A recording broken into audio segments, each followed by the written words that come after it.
to the shooters. You know, they hurt us a little bit inside. Hunter hurt us inside. The second half, we did a better job on him, but we didn't get to Jerome a couple times and Guy once. And, you know, those guys are good shooters. They're going to make shots. Our offense was pretty good the first half for the most part. Second half, we really had some opportunities and couldn't get the ball in the basket. And, you know, we've got to find a way to score some more points if we're going to be effective.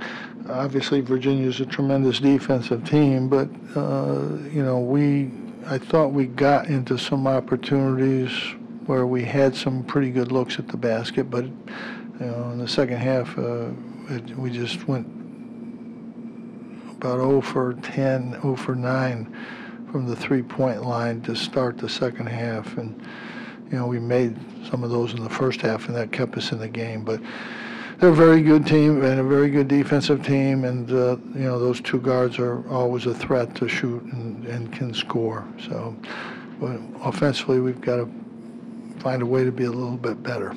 Questions? You mentioned the three-point shooting at the start of the second half. What did you think of the quality of the shots that you were getting, especially times? They weren't as good as we'd like to get, but they make it difficult for you to get really good shots.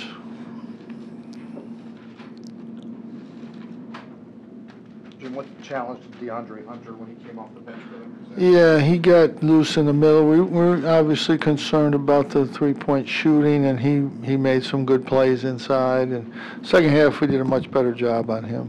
You know, it seemed like Virginia got a big spurt at the start of the second half with Jerome hitting those three threes. What happened there? Well, you know, he got one in transition, and the next two were pretty deep.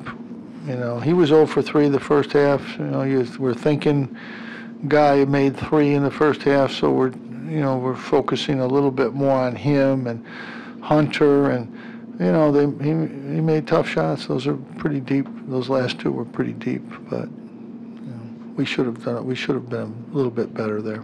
We should have covered that better.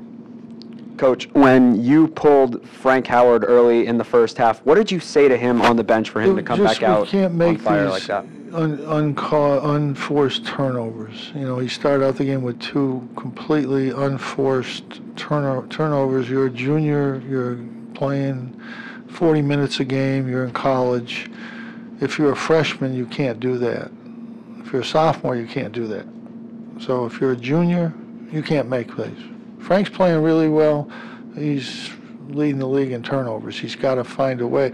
Some turnovers you're going to have. You drive in, try to make a play. That we can't have 3. He had 3 completely unforced turnovers tonight. Actually, I think it was 4 that were completely unforced. We can't have those. You're playing number 2 team in the country on their home court. You're in the game, and you give them 4 turnovers.